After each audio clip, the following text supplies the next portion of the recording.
નમસ્કાર, હું છું પ્રિયા અને તમે જોઈ રહ્યા છો જનતા કી જાણકારી ન્યૂઝ। નજર કરીએ આજના સમાચાર ઉપર। ધોરાજીમાં રાવણ દહન સાથે દશેરાની ભવ્ય ઉજવણી। જેતપુરના ધારાસભ્ય જયેશ રાદડિયાએ આપ્યો ધર્મની જીતનો સંદેશ। સમગ્ર દેશની સાથે ધોરાજી ખાતે પણ દશેરાના પર્વની ભવ્યતાથી ઉજવણી કરવામાં આવી। આ પ્રસંગે જેતપુરના ધારાસભ્ય એટલે કે એમએલએ અને યુવા નેતા શ્રી જયેશ રાદડિયા ખાસ ઉપસ્થિત રહ્યા હતા।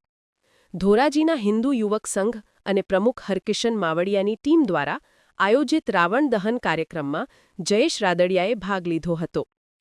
રાવણ દહનના પ્રતિકાત્મક કાર્યક્રમ બાદ રાદડિયાએ જણાવ્યું હતું કે દશેરાનો તહેવાર એટલે અસત્ય ઉપર સત્યની જીત અને અધર્મ ઉપર ધર્મની જીત।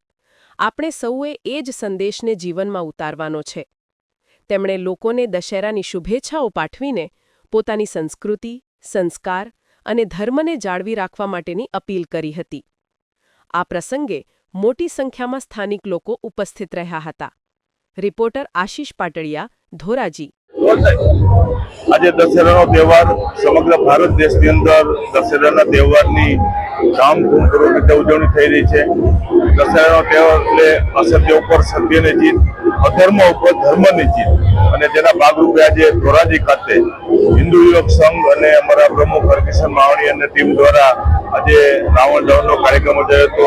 ફરીથી સૌ લોકોને આજે દશેરાના તહેવારની હૃદયપૂર્વકની શુભેચ્છા આપું છું અને જે રીતે અધર્મ ઉપર ધર્મની જીત થઈ એ રીતે આપણા દેશોમાં આપણા ધાર્મિક કાર્યક્રમો આપણો ધર્મ જળવાઈ રહે, આપણી સંસ્કૃતિ જળવાઈ રહે, આપણા સંસ્કાર જળવાઈ રહે એવી દશેરા તહેવારે હૃદયપૂર્વકની શુભેચ્છાઓ।